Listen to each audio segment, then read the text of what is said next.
Blog Talk Radio.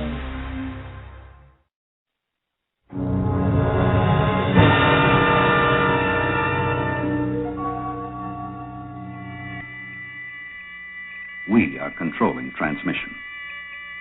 If we wish to make it louder, we will bring up the volume. If we wish to make it softer, we will tune it to a whisper.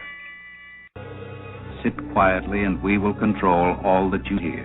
We repeat, there is nothing wrong. You are about to participate in a great adventure. We interrupt this program with a special bulletin. America is now under martial law. All constitutional rights have been suspended. Stay in your home. Do not attempt to contact loved ones, insurance agents, or attorneys. Shut up. Do not attempt to think or depression may occur. Stay in your home. Curfew is at 7 p.m. sharp after work. Anyone caught outside the gates of their subdivision sectors after curfew will be shot. Remain calm.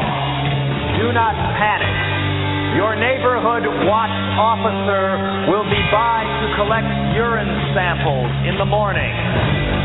Anyone caught interfering with the collection of urine samples will be shot.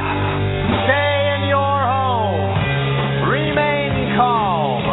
The number one enemy of progress is question. National security is more important than individual will.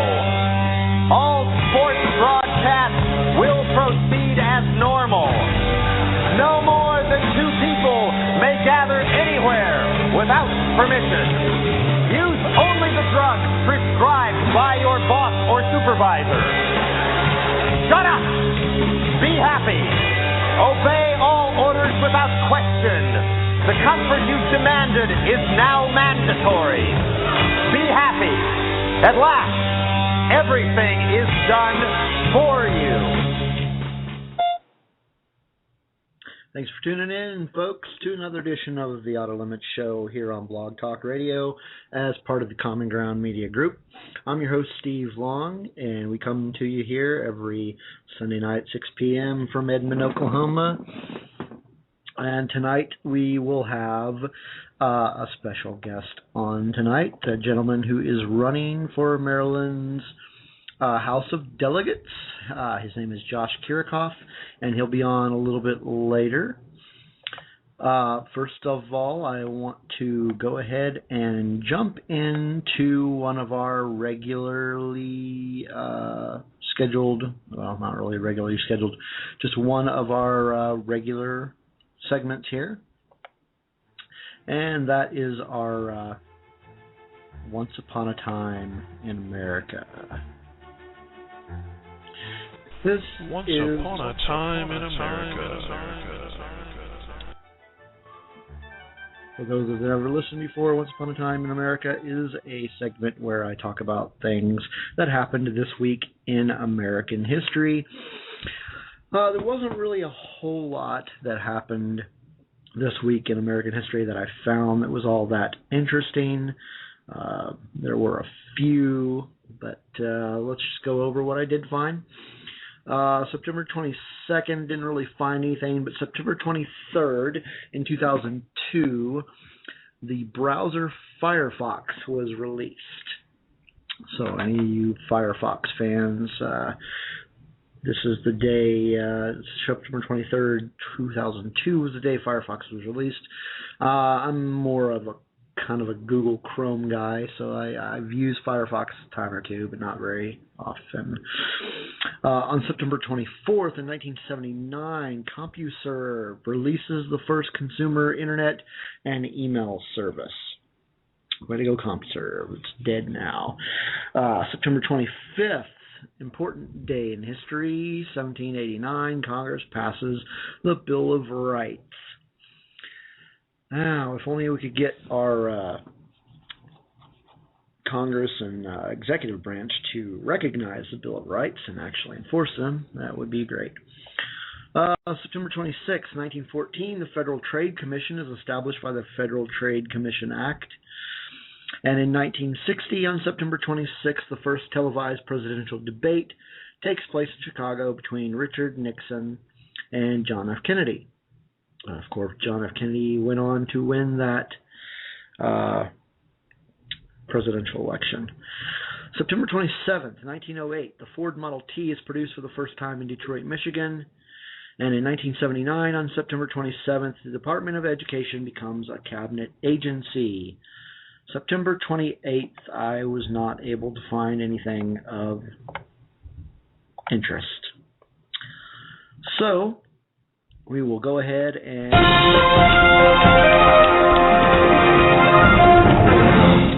That was a little louder than expected. I'll jump into some bits of news. Again, not really a whole lot that I was able to find that really interested me, but I'll go ahead and tell you what I did find.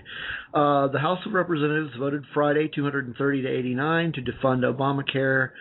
House Speaker John Bonner spoke later at a rally saying that businesses all over the country are not hiring and are cutting hours due to the health care law. Democrats have said that the GOP-led measure is postponing the inevitable, and Senate Majority Leader Harry Reid has stated he will not allow a bill to pass that would defund or delay Obamacare. President Obama himself has said he will veto the bill if it comes to his desk. But at least in this case, people somewhat have spoken.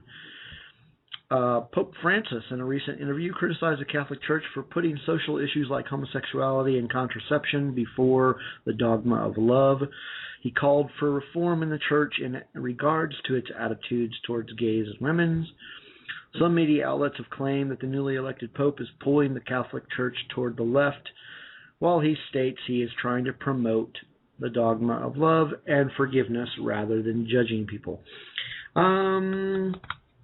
I have seen more a positive response to Pope Francis's recent comments than negative. The comments that he made were during an interview with a Jesuit periodical, and basically he was making the point that they need to stop such a strong, not have such a strong resistance toward people in the homosexual community, among some other things, and that they should really concentrate on love and forgiveness. And I think it's for a Catholic church, for a big religious institution like this, for the head of this religious institution, he kind of reversed in some ways the attitudes of his predecessor. So we'll see how that goes. It seems to be going. Catholic Church is definitely kind of reforming with this new Pope. All right, next. Republican presidential straw poll was held over the weekend in Michigan. Rand Paul, the libertarian-leaning senator from Kentucky, was in the lead with 188 votes, while New Jersey Governor Chris Christie came in second with 82. Other candidates that received votes in the poll were former Florida Governor Jeb Bush, who received 42, Wisconsin Governor Scott Walker with 39, and Texas Senator Ted Cruz with 36. Next, a junior college student in California was told he was not allowed to hand out constitutions on Constitution Day. Robert Van Tunen was told Tuesday to stop handing out pamphlets of the Constitution on campus. Van Tunen was told that if he wanted to hand out the pamphlets, he would have to relocate to the campus's free speech zone instead of outside the student center where he was, and he would have to schedule the pamphlet distribution ahead of time. When he asked campus police whether or not he had free speech, he was told that he could leave on his own accord or be forcibly removed. that's kind of disturbing. That, and on Constitution Day itself, just really disturbing that a student cannot hand out constitutions on Constitution Day. It's really, really disturbing.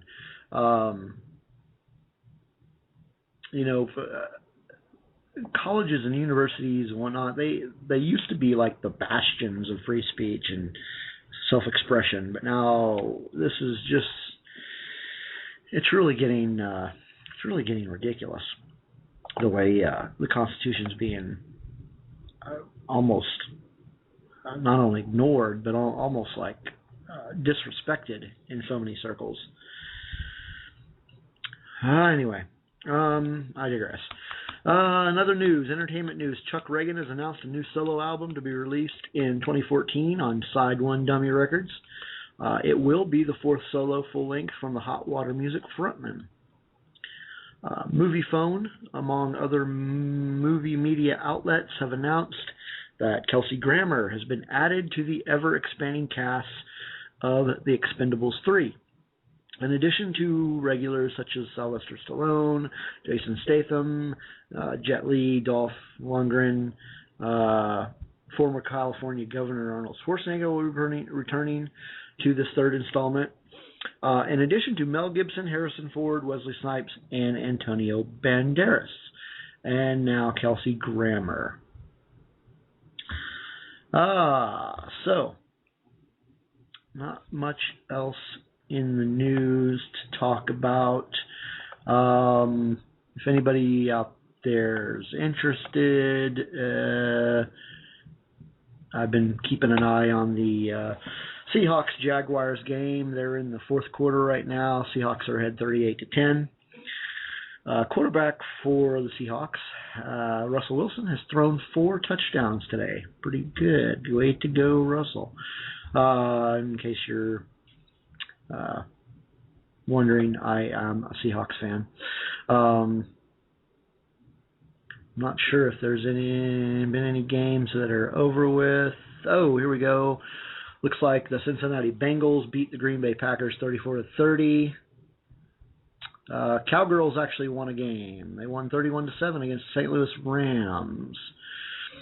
Tennessee Titans beat the San Diego Chargers 20-17. Cleveland Browns finally won a game against the Minnesota Vikings 31-27. Brandon Weeden did not play in this game. I don't know why. What else we got here? New England beat the Buccaneers 23-3. New Orleans won another game 31-7 against the Arizona Cardinals. Detroit Lions won another one against the Washington Redskins 27-20.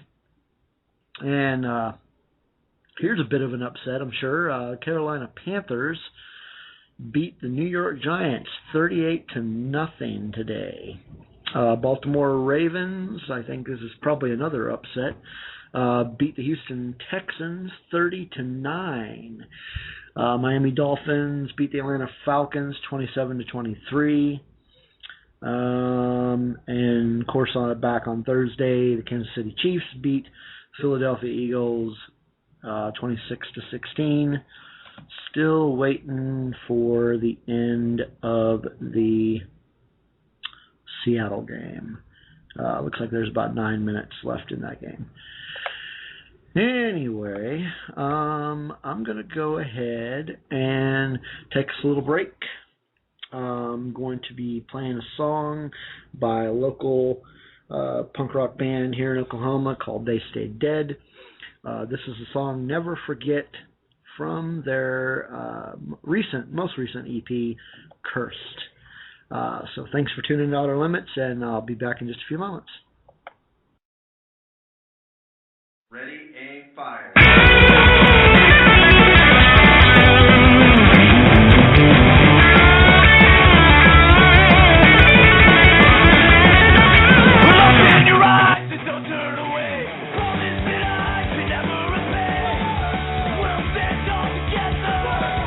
Don't think we could ever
It's the Otter Limits Show every Sunday at 6 p.m. with the host, Steve Long. That's my dad.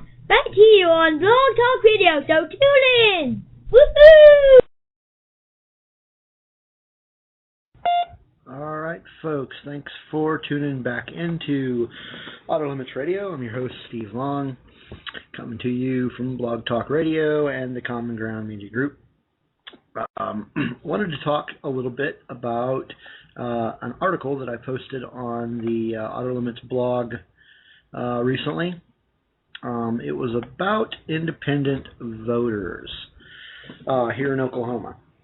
The article states from some information I found on the Tulsa World. It said that over 45 independents have been added to the voter rolls since March of this year.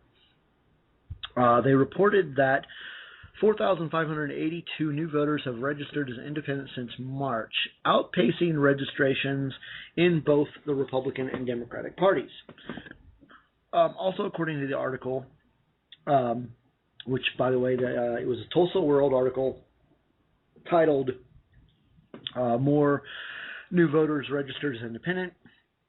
Anyway, according to the article, independent voter registration has gone up by 33.8% since January 2000.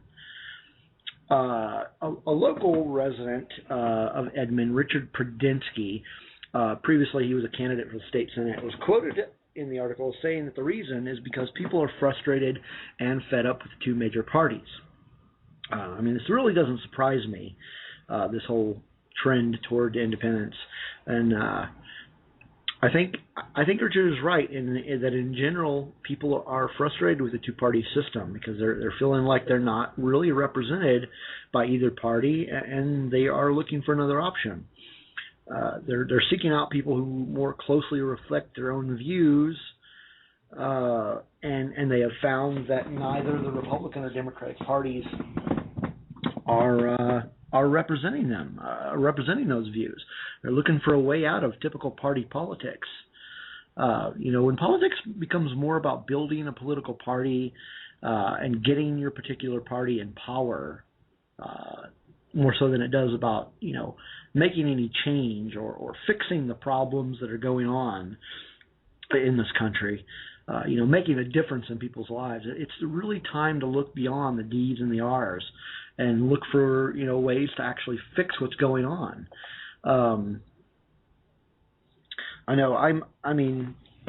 Technically I am a member of the Republican Party. Main reason, of course, is that there's really no way, in a lot of ways, to be involved in politics around in Oklahoma because the ballot access laws are so crazy. I remember back in 2000, it was right before I left for Seattle. I did vote in the presidential election here in Oklahoma, and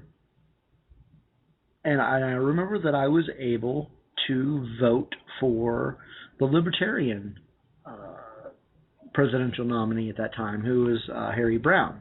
But since then, no third party has been allowed on the presidential ballot here in Oklahoma. It's always been a Democrat and a Republican. I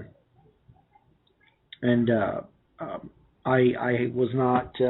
I've not voted in a presidential election in Oklahoma since then. I went to the polls this last November, but I actually left the presidential spot blank. I voted on everything else, but left the presidential slot blank because I didn't feel like I had a choice in the matter. I didn't think that either one of them really reflected my own views. So, I certainly wasn't going to vote for Barack Obama because the guy is just a complete criminal, and just, in my opinion, the worst president that we've ever had. And then of course, the other choice was Mitt Romney, and he didn't really seem like much of a difference to Barack Obama to me. We just basically didn't have a choice. as hard as the Libertarian Party here in Oklahoma tried to get on the ballot, I mean, they really did try. They collected what I think were enough signatures to get on the ballot, but somehow the parties that be somehow kept them off the ballot. But anyway, they just the ballot access laws here in Oklahoma really need to be changed, and unfortunately, we don't have a whole lot of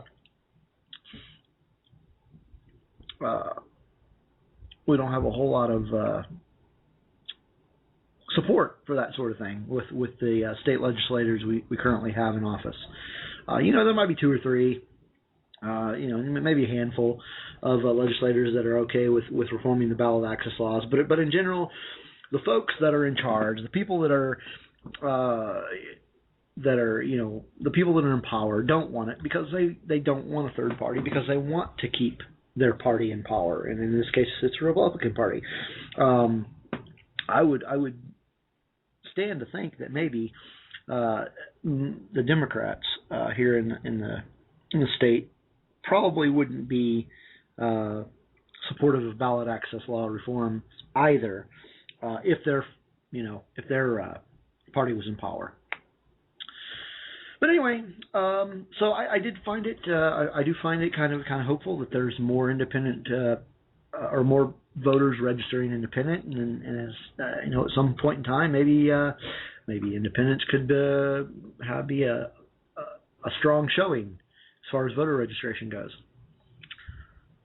So we'll see. Anyway, so I'm going to go ahead and I'm going to take a real quick break again, and then when I get back, we're going to have our special guest on and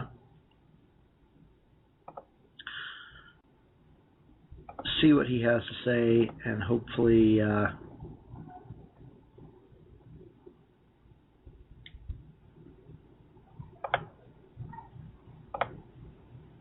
sorry, I'm having some technical difficulties here, folks. Anyway, I'm going to go ahead and take a break, and we're going to have our guest, Josh Kiracofe, on right after the break. So thanks a lot. Stay tuned, and I'll be right back.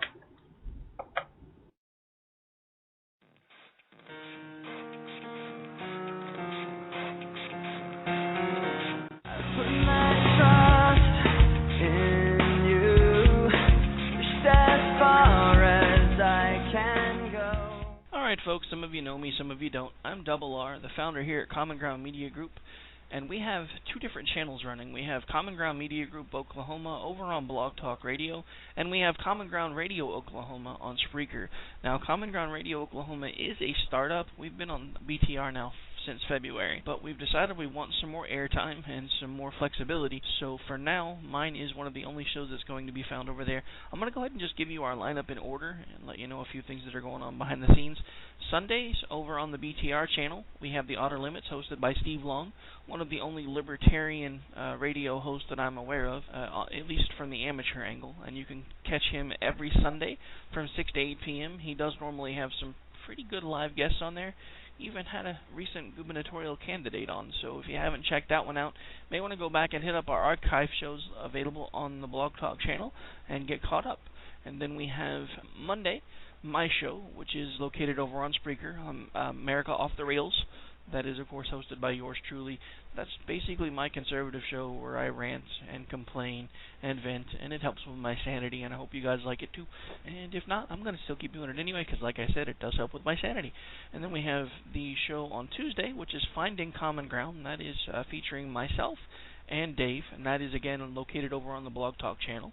That typically starts between 8 and 8:30, and it's basically where a cranky conservative, that yours truly, and a hacked off Jeffersonian liberal, my buddy Dave, get together and try to talk about current events and see about setting some differences aside to see if maybe we can find a way to fix this crazy mess we all find ourselves in right now.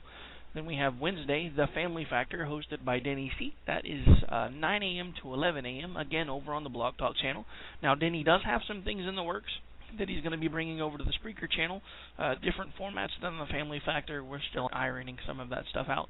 Then on Thursday, we have On the Fringes. That is Dave's music show, where basically he plays alternative music, alternate country, indie, pop, all that fun stuff. It's a really great show. Different kind of audience than most of the ones that we bring in, so it's nice to have a little bit of variety. Speaking of variety, we'll get to that in a minute. On Friday, we have the Red Shirt Friday show featuring the Common Ground crew. Normally that's me and Dave and maybe some of the other admins hanging out, just having a little bit of fun from our Common Ground political page over on Facebook. Try to get a few of them involved here and there when we can, at least on Fridays. And then on Saturday, we have a new show hitting the lineup that's all about wrestling. You guys will find more out about that. The first airing will be tomorrow at the time that I record this first commercial for the network that I've done in a while. And that pretty much concludes our lineup for now. Thanks to everybody who's been tuning in and checking us out. We hope you like us over on BTR, and we hope to make lots of new friends over on Spreaker. As we bring more shows in, of course, I will let you know.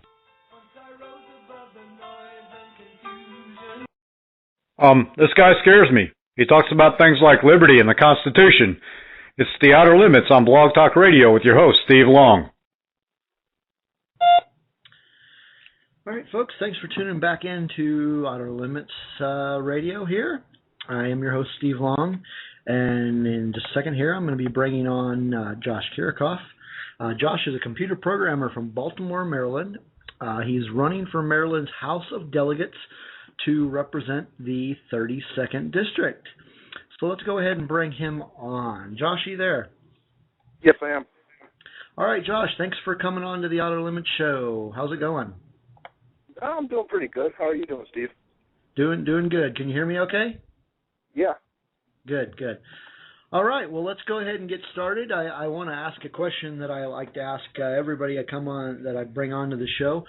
How did you first get involved in politics? Well, I started out working for a group called Outlaw Gang during the Second Amendment push, during the big, huge gun control right after the tragedy up in Newtown, Connecticut. And pretty much just started calling my representatives and pestering them.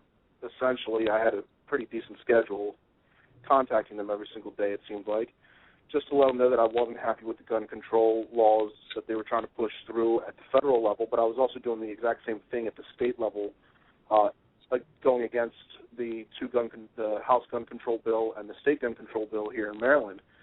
And after I got done, after all that had subsided and SB 281 had actually passed, I kept on with the Outlaw Gang and eventually got asked to move over to American Gun Rights and started, again, they're another Second Amendment support group. And eventually things got so bad here in Maryland that my family and I had to make a decision of either moving out of state or staying here. My wife's from the area, and so I told her, I said, that's fine, we'll stay here in Maryland. But if we do, I've got to find some way to fight what's going on here because we just can't survive. And so I told her, I said, well, I'm going to pick an office, I'm going to run for it. And so I decided to go for the House of Delegates and try to help bring Maryland back to the way that it was and have it stop being a laughing stock of the U.S. Okay, so it was kind of the gun control issue that prompted you to run for the House of Delegates? It was a combination of things. As everybody knows, Maryland is the first state in the U.S. to institute a rain tax, which is just absolutely an absurd tax. It's a tax on the rain. So we kind of have fun with it and make jokes about it now, every time it rains. Instead of hearing rain on a roof, politicians here in Maryland, I swear they hear change hitting the roof or of the ground, We have the MDTA, which is an unregulated agency here in Maryland, boosting our tolls and things like that. Now, what used to cost me a $4 trip to come see my parents, today it's going to cost me $8, and who knows how much down the road. And then on top of that, we also have an inflation tax on our gas. It's a new tax that they just did this past session. It's tied to inflation, so every time inflation goes up, instead of coming back and voting on raising the tax on gas, the gas automatically goes up. So you're talking, what would be $3 or maybe a little less around the country. For gas, it's almost $4 sometimes here in Maryland because of inflation. There's just a bunch of different things here in Maryland that I wasn't happy with, and I said, you know what, someone's got to take a stand and say, you know what, we deserve better than this. You know, you bring up an interesting point with the tolls. Something I've never really understood, and maybe you can help me figure this one out, or maybe you're just as confused as I am. Our taxes, they already go toward paying for roads and bridges and what's not. Am I correct? Correct. So why do we have to pay to drive on roads that we're already paying for? Apparently, and this is from what I hear from the Maryland Transportation Administration, is that the tolls specifically go for the money collected for those tolls goes specifically for those bridges and those tunnels, versus, you know, a transportation tax that goes towards all the roads in Maryland. This is supposed to be money that's in a lockbox that, hey, you know, Maryland has the most dangerous bridge in the U.S. called the Chesapeake Bay Bridge. Why don't we fix that bridge? Well, that's what's supposed to happen with the money, the $8 per trip that's made going across the Bay Bridge. Thankfully, my parents live on the other side of the Key Bridge, also known as the Francis Scott Key Bridge, and it's only $4 one way to go across it. Still sounds weird, but all right. And speaking that an unregulated agency can change a fee at any given time is beyond me. I don't understand that. I don't understand how that's even allowable under anything. I mean, any taxes and any revenue has to go through the Maryland General Assembly, or on a larger scale, has to go through Congress. They're the only ones who are allowed to enact fees and raise taxes. Yeah, that's not a good an agency. Bring up. And this rain tax, this is how absurd this rain tax is. I'm not sure how many people here in Maryland have actually looked at the itemized bill for their water bill. But on there, they will see that you have a water usage fee, which in my case was only $22 for 3 months. And then the other majority of my bill, which was $105 for 3 months, was all fees and taxes. It's one of those things. Let that sink in for a minute. You use $22 in water, and you're being, let's just round up, $25 in water, okay? And you're being charged $75 or 3 times your bill in fees and taxes. You're getting taxed and feed to death, as one of my friends have said. Yeah. It's ridiculous. It is ridiculous. And there's people who are like me who, you know, are in the middle. I'm not even going to call them a class, but they're blue collar workers like me.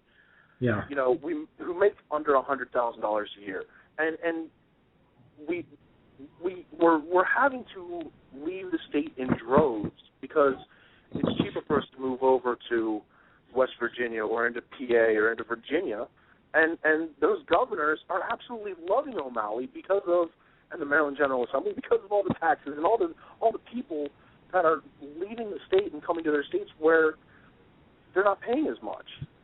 I've heard of one person who they moved to West Virginia and they're saving $4,800 a month just by in taxes just by moving to West Virginia. A cybersecurity company here in Maryland. The owner, it was a sole proprietor. He decided to leave the state. He was going to retire to Florida.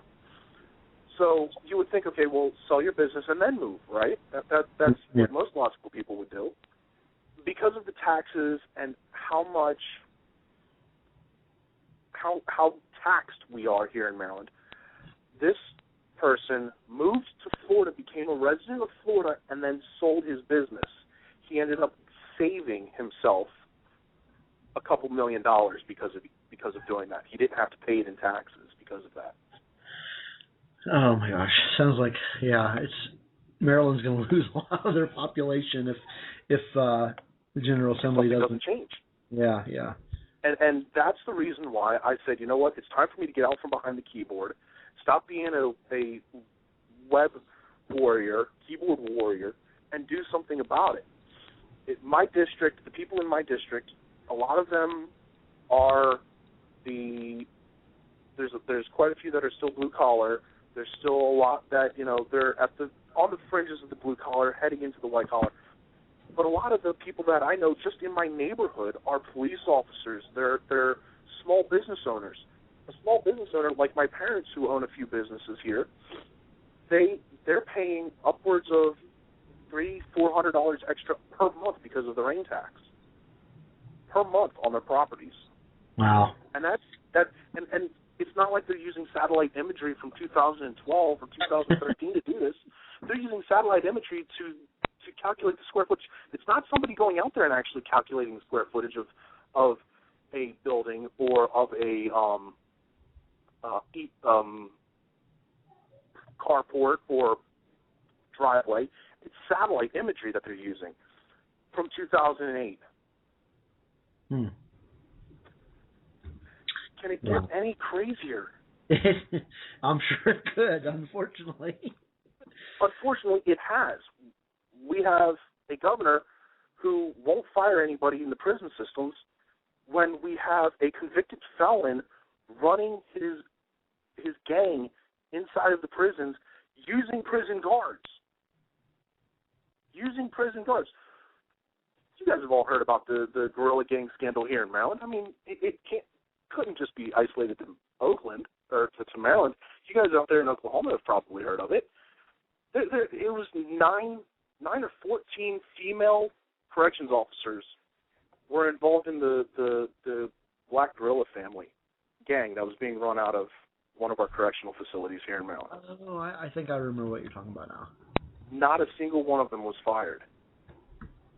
Ridiculous. And then a warden or somebody high up in the prison system got word that a specific CO was being targeted for an attack. They didn't warn the CO. They didn't transfer the CO. They didn't transfer the inmate either. And the CO ended up getting attacked. Thankfully, he's okay. But it makes you wonder, the insane are running the asylum here in Maryland. Yeah. It's time that somebody stands up and does something about it. The inmates are running Washington, D.C., too, so, Yeah, you got a good point there. Yeah. So, have you had a chance to do any canvassing yet? Went out and talked to any of your potential constituents? I've talked to a couple. Actually, I talked to one Democrat and one conservative. Okay. Ironically, and this is only because when I went to go out to the Anne Arundel County Fair to shake hands with some people, we had a torrential downpour that night and nobody showed up. Oh, but wow. both of these people that I'm referencing are my neighbors, and it's ironic because in talking with my one neighbor who's a diehard Democrat, he goes, look, man, he goes, I'm a diehard Democrat, been a diehard Democrat. I voted for Obama the first time around, but I voted for Romney the second. He goes, why are you running for office? Give me the short and sweet of it. And so I told him, essentially in a nutshell, what I just told you guys, and he goes, okay, you got my vote. That should worry the Democratic Party. So, I'm not. With the few people that you have talked to, what are you seeing? What are they saying are some of the main issues that they'd like to see changed? What's affecting them? The biggest one is taxes. I mean, it's affecting everybody: small businesses, large businesses, every member of the class system, or every type of worker here in Maryland. Of course, you also have the Obamacare. I personally know of people from major hospitals, nationally known, internationally known hospitals, who have been laid off because of Obamacare. Yeah.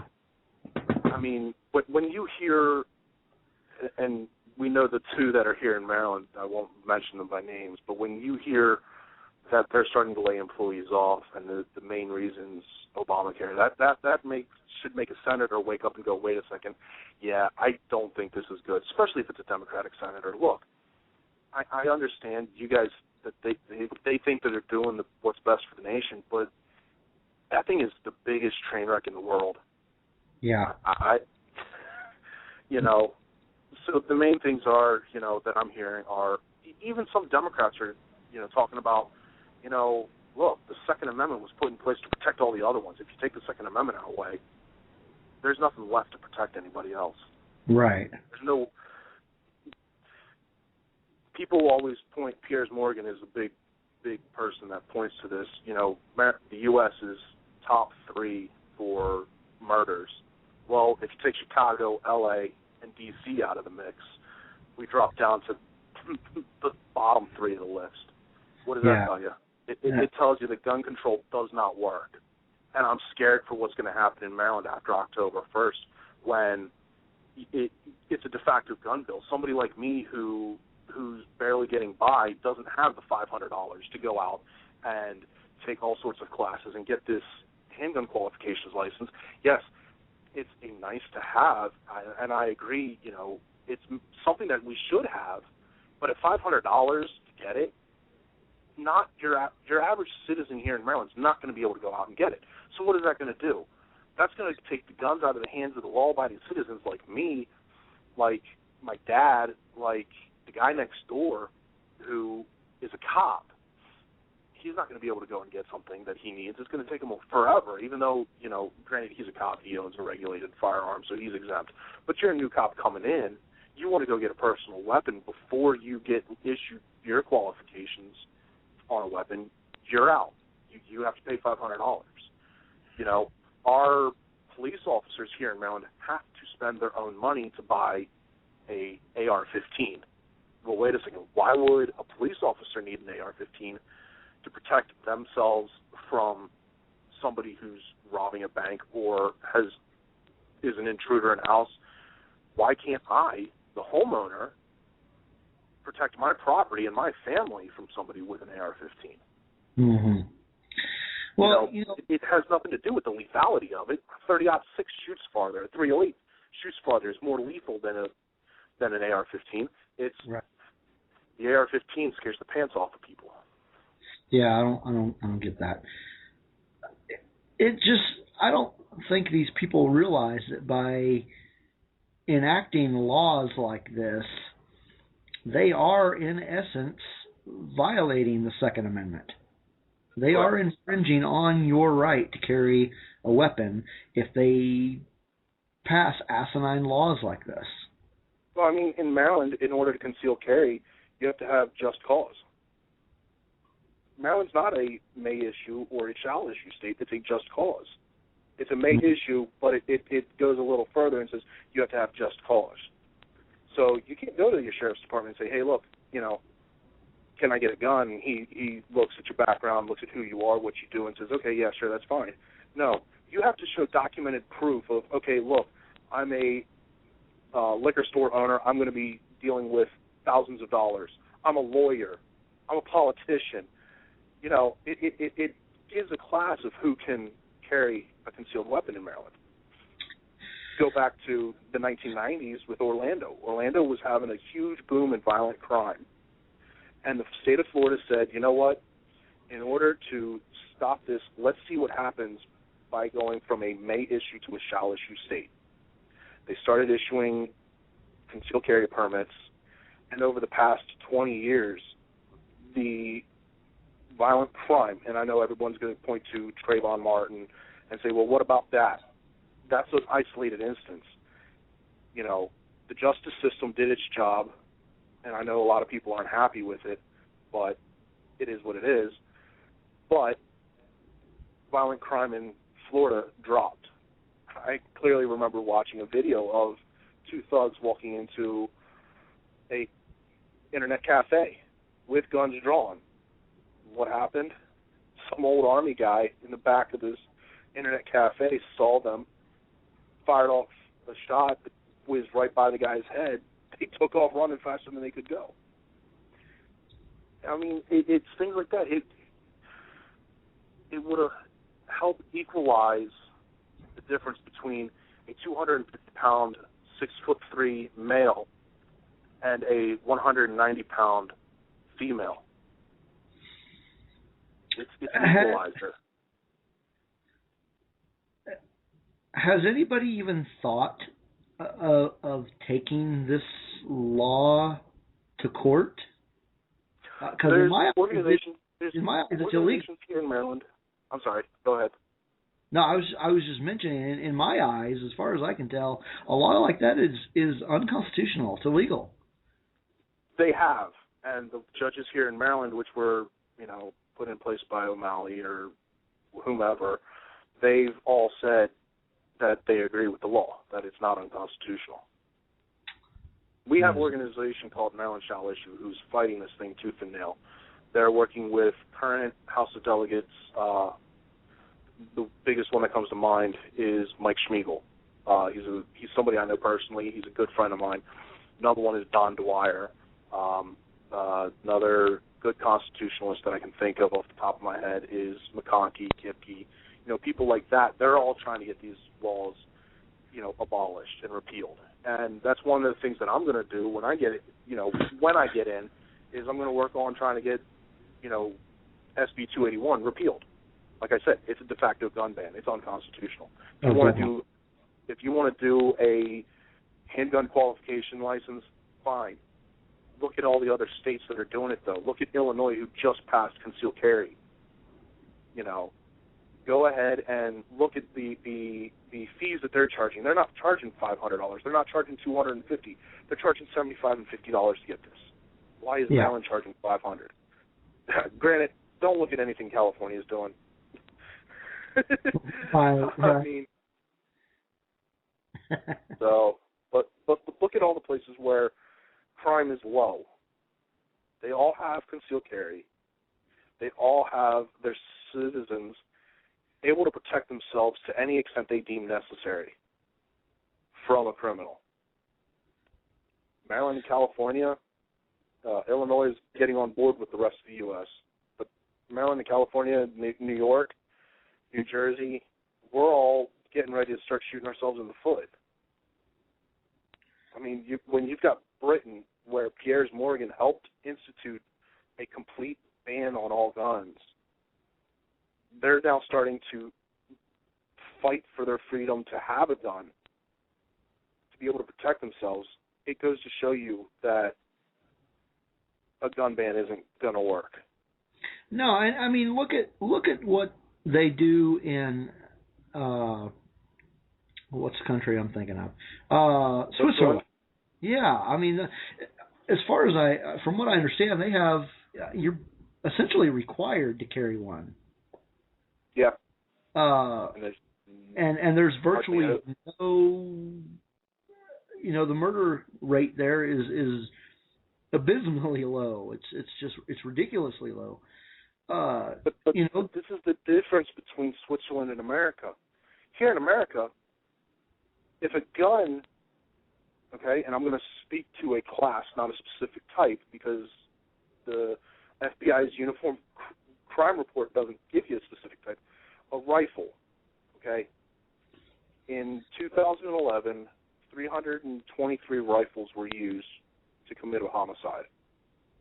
Remember, now, I want to just focus on homicides. Suicides are a mental health issue, and that's what nobody is looking at. Nobody's looking at the mental health issue or mental health aspect of gun crimes. They're all focused on the homicides.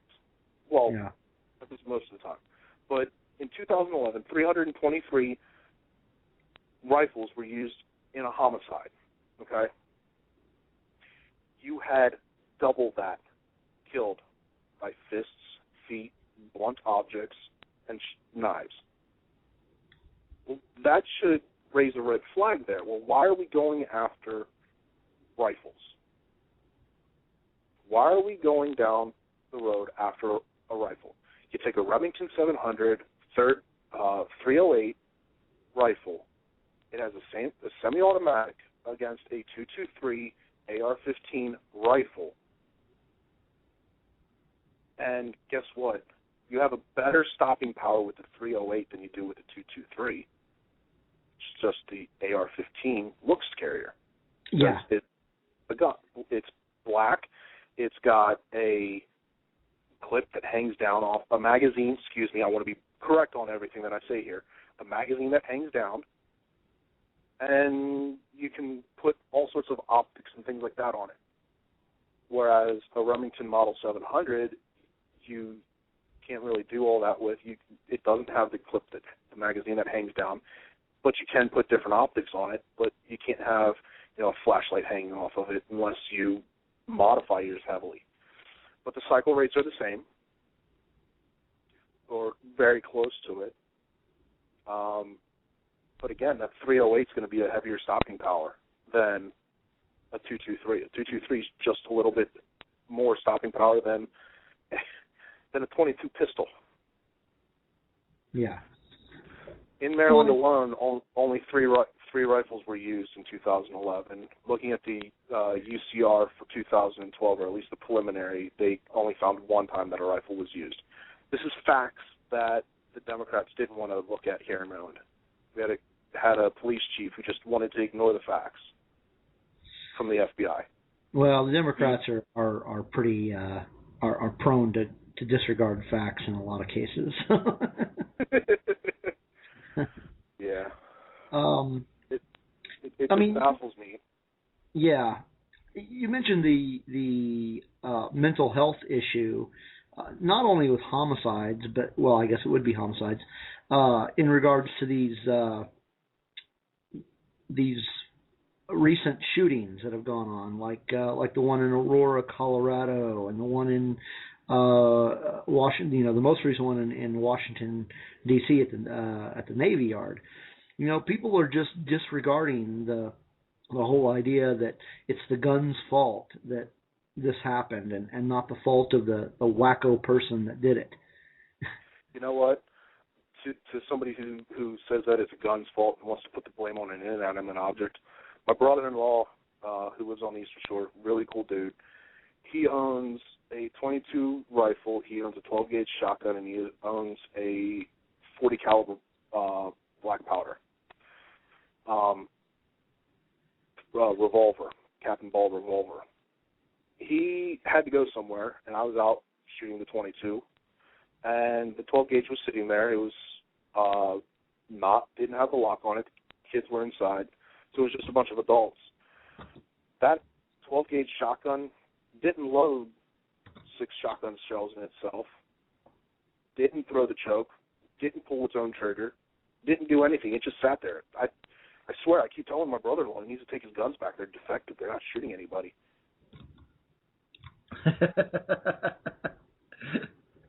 I saw a meme recently. I'm going to see if I can find it on the internet here that I thought was pretty... Are you talking about the one from Family Guy? Or not Family Guy, but American Dad? American or Dad, like that? yeah. Where he's like... That was hilarious. Yeah, that's a funny meme.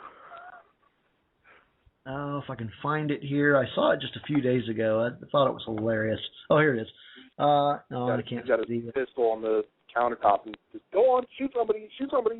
Oh, crap, yeah, here it is. Guns kill people is the first frame, and then there's the gun laying there on the cabinet or on the counter, and the American Dad is saying, go ahead, gun, kill somebody. Your argument is invalid. It's so true. Yeah. But, here in Maryland, we don't only just face the guns, we face the taxes. Yeah. And that is, for me, and I'm actually currently sitting in my dad's office. He does a lot of work out of his home because my mom has been battling and I believe has beaten cancer for the past 15 years. She's been beating the crap out of this thing. But I'm currently sitting in my dad's home office, and I think about all the work that he does and how over the years, he's owned this small business. He's been, whether it's been investment properties or whether it's been his own kitchen and design center up in Cockeysville, I believe is where it's at.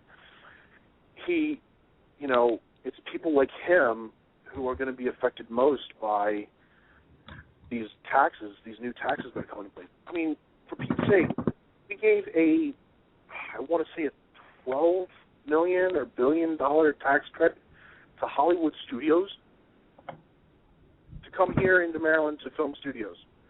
Why didn't we give that tax break to the small businesses? They're the ones that need it. They're the lifeblood of this state. it's people like my dad and like I'm going to throw out some names of companies in my district. You know, Broad Stripe, Worth a Shot, Mr. Handyman. It's people like them that will continue to grow as long as they're not taxed to death. You know, if they're taxed to death, and if the people of District 32 are taxed to death, they're not going to be able to go out and buy a new roof or need somebody to come over and fix something. They're going to try to do it themselves. I know I do. You know, yeah. I know people aren't going to have extra money to go out and spend on a new pistol. You know, they're going to have to go and grab a baseball bat. It's cheaper than a $300-400 pistol.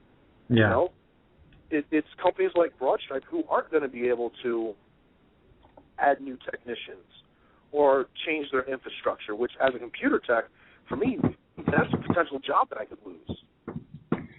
You know, that could be a potential employer that I don't get to go and be with because of all these taxes. You know? Yeah. And then you've got people who say, the residents who say, you know what, I can't afford to live here. I mean, I've been at that place. I'm at that place now. You know, I can't afford to live here, but I'm going to stay here because I love Maryland. Maryland's a beautiful place. Think about it. How many states can you go to and drive 3 hours in any direction? And either you're in two of the biggest cities, being three of the biggest cities, you know, Baltimore, Philly, and New York. You go into the north, you go down to the south, you got Richmond. You go west 3 hours, and you're in the Appalachian Mountains. You go 3 hours east, and you're at the ocean. You got freshwater lakes all in between that. You just can't beat that. Yeah, that's a nice part of the country. When I was younger, I used to live in just outside Pittsburgh. Yeah, so that analogy there. Sorry, I'm a Raven fan.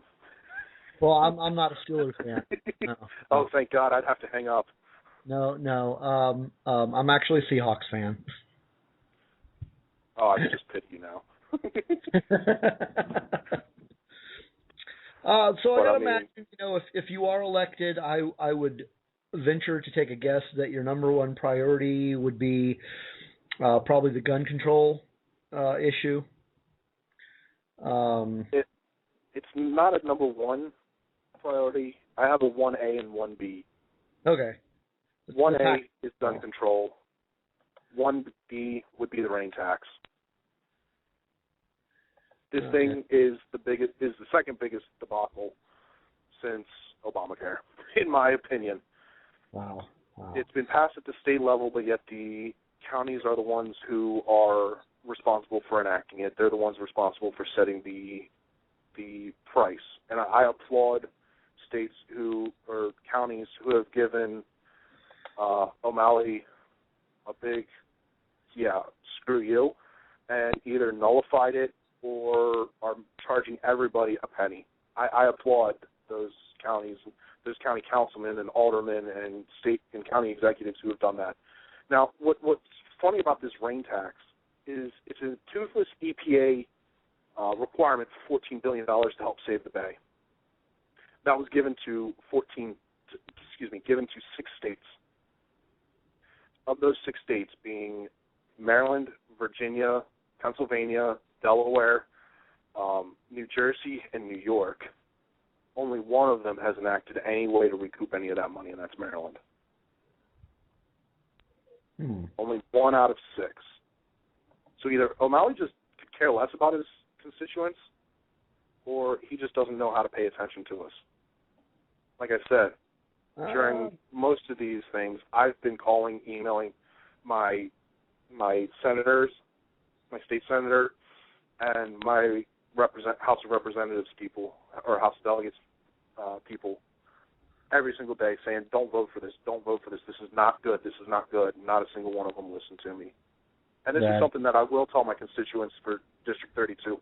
If I'm elected and you send me an email, you're going to get a video back. You're going to get a video response back, because I'm not going to sit there and give you some stupid form letter or form email. If I send you a letter back because you sent me a letter, I'll handwrite out a letter. it will be handwritten. I will take my time to make sure that I respond to each constituent individually and give them clear, concise thoughts on why I voted for something or why I didn't vote for something. Because that was the other thing that just frustrated me to no end. I got form letter after form letter after form letter. Yeah. I got tired of them. I could go into my email box and do a search and pull up anything from the 3 sitting delegates, and it, if I pulled one from the same delegate, pulled 15 of them from the same delegate, they'd all be the exact same thing. Same thing goes for Mikulski and Cardin at the federal level. They just give you form letters. Same thing with Sarbanes, federal form letter. Not a single one of them gives you a personalized letter. And that's something that I vow that I will do. I will give you a personalized letter. It will have your name, handwritten. It will be a video specifically for you. So. Sounds like good ideas. And I've got an event coming up. It's in the works, but it'll be a kickoff event. It's coming sometime in October. I might choose to pick the week that the Ravens are on a bye, so that this way people aren't too preoccupied with tailgating the day before. But I'm trying to get a hold of a band that is a patriotic band called Madison Rising, and see if I can get them to come down and either do their rendition of the Star Spangled Banner, which is just awesome, or get them to play their song Right to Bear, which is about the Second Amendment, obviously, because, two of my favorite things, country and my protection. Yeah, I remember you telling me about that band a while back. I did get a chance to listen to that. It was a pretty good rendition of Star Spangled Banner. Moving on here, I was looking at some here, and as far as I was able to tell, Maryland doesn't have any type of laws to decriminalize marijuana or even to legalize it for medical purposes. Is that something you think you would like to see? I think you're looking at something that's kind of old. I believe they did. Okay, legalized for medical purposes. I believe marijuana is legalized. Okay. I could be wrong. I'll have to go back and check my sources.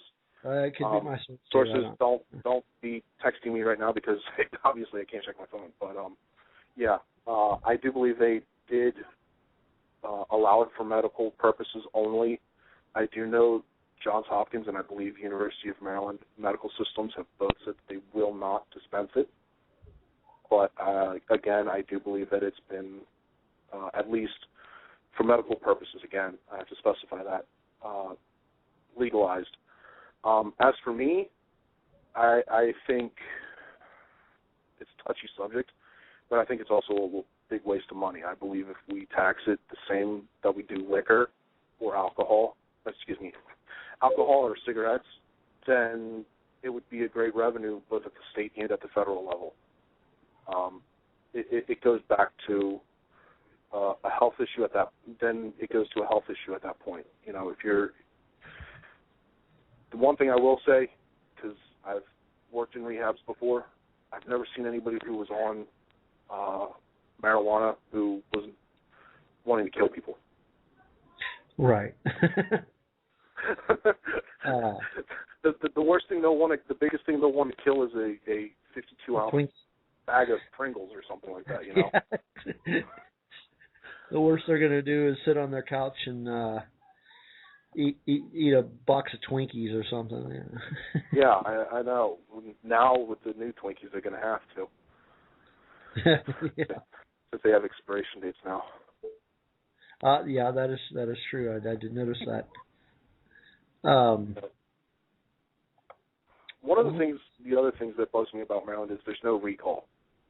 We're not allowed to, if you're not doing a good job, the residents of Maryland aren't allowed to tell you that by saying, you know what, you're fired. Maryland's a employee at will state, yet that doesn't work for our politicians, and that's something that I would love to change. I believe if and this is also for the federal level, if Maryland voters think that you're screwing up and they don't like the way that you're doing things, you're getting out of there. You're fired. It should be that way in all 50 states, in my opinion. Yeah, absolutely. That shouldn't even be there shouldn't even be a question about that. I applaud Colorado for their move. Oh yeah, that was great. That was great. I remember what I wanted to ask you. So, I guess ideologically, you're somewhat of a libertarian, right? Ideology, yes. Okay.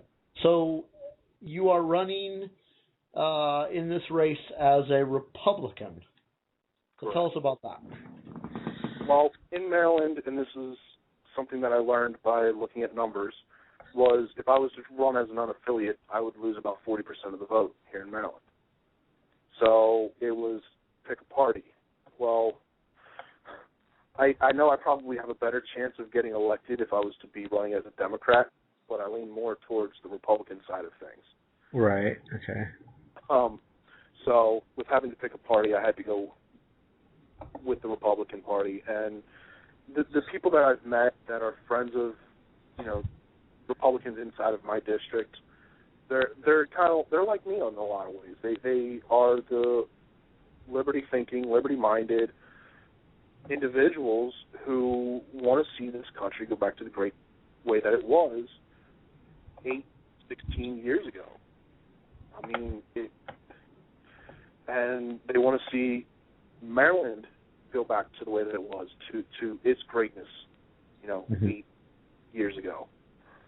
I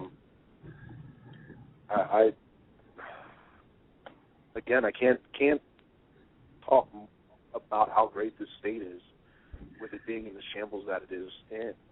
I mean, we've got last year's Super Bowl champions. Sorry, Steelers, you guys can't say that. We've got a baseball team who, they haven't done a whole lot in the past 13 years, but in the past 2 or 3, since both Buck Showalter's come into town, they've been doing phenomenal things. I mean, we've had more people go to the All-Star game in the past 3 or 4 years than have gone since Cal Ripken was playing. I mean, we're the home of Cal Ripken, for Pete's sake. We're the home of Babe Ruth, Edgar Allan Poe, The Star-Spangled Banner was written not a stone's throw from where I'm sitting right now. We've got Fort McHenry. It's a 30-minute drive for me to get down into D.C. and see the Washington Monument and the Lincoln Memorial. I can go into Baltimore City. I can see the Inner Harbor. I can see the USS Constellation. Ugh, can't speak. We've got all these great things here in Maryland, but yet when you get down to the nitty-gritty, we've got a neighborhood that was in the top 10 most dangerous cities and dangerous neighborhoods in America. Because we have not as bad of a murder rate as Chicago, who just took number 1, but we're in the top 10 for murder, I believe. It might be in the top 20 because they've been kind of getting things together down there. But, we've got more people who are leaving the state. I believe what I heard was 4,800 people per month have been leaving the state because of these new taxes. It makes it really, really hard to talk about home of the Maryland blue crab, home of the crab cake, things like that when you look at everything else that's going on. Yeah, it's kind of hard to overlook or to look at the good when there's so much bad going on. It's crazy. When is the Republican primary? The Republican primary is in June, I believe. June. Yeah, both that's Republican and Democratic is in June. That's a pretty late primary for. Pretty early primary. They actually had moved it up. Really? I mean, that's because before people weren't. From what I hear, November, obviously. I mean, that's not a whole lot of time to get. Well, I guess it is enough time to get your stuff together. Do you know who, so far, do you know who you're running against in the Republican primary? Well, right now in District 32, there's only one other person. His name is Jesse Mayer. He goes by the Twitter handle of Restoring Legacy. Against Democrats, I still have the incumbents. There's only two. As of now, filing isn't until January, February, I believe. Right. So there's probably still going to be more people coming along. But as of right now, Ted Sophocleus, and right. Pamela Beadle, I can't pronounce her last name. It took me forever to figure out Sophocleus. They're the only two Democrats that are running as of right now. Well, aren't there 3 spots in District 32? Yes, there are. There's 3 seats in District 32, as well as there's also a state Senate seat for District 32. Okay. So, all right. Well, that kind of wraps up everything I had to ask you. Do you have any other anything else that you want to bring up and let the listeners know? You guys can follow me on Twitter at Kiracofe for MD. You're going to just have to post that on your website because it's not going to come over the radio too clearly. But you can also find me on Facebook, Facebook.com/Kiracofe for delegate as well. And my website is still in the works. Hopefully I will have that up and running soon too. Okay. Now that Twitter site that I'm looking for, you said was Kiracofe. Oh, there it is. I found it. And it says excuse me? The title of that Twitter handle says Kiracofe for delegate. So delegates. Okay, I got you. Yeah, here in Oklahoma, they're called they're just state representatives. They don't have a. It's not the General Assembly, and there's no House of Delegates. So I guess it just kind of depends on what part of the country you're in. What they call them. All right. Well, anything else that you wanted to talk about? You'd like to bring up? Nothing else that I can think of. All right. Thank you for having me on. Hey, thanks for coming on, Josh. Once we get closer to primary season, maybe you can come on again, and we'll get some more people. Get some more exposure. Later on in the primary season. Okay. All right. Thank you very much, for coming on, Josh. Have a great day. Bye. All right, Fox. That was Josh Kiracofe. He's running for Maryland's House of Delegates, 32nd District. That primary, like I said, is in June. Seems like there's a lot of things going on in Maryland that I didn't know about. But anyway, so we're going to go ahead and call it a night. I'm going to close us out with a song by Otisburg called Hey Jennifer. But go ahead and listen to that and let me know what you think. If you've got any comments or questions or anything about the show, just write me at otter272@gmail.com, and I will definitely get back in touch with you. Any correspondence, of course, will be responded to.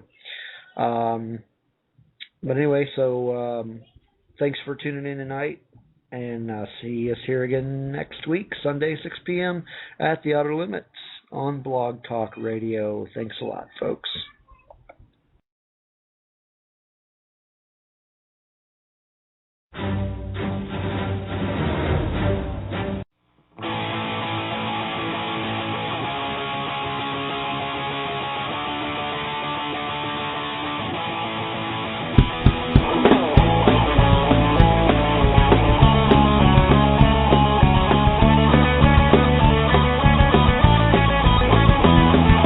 Go and say this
It's the Otter Limits Show every Sunday at 6 p.m. with the host, Steve Long. That's my dad.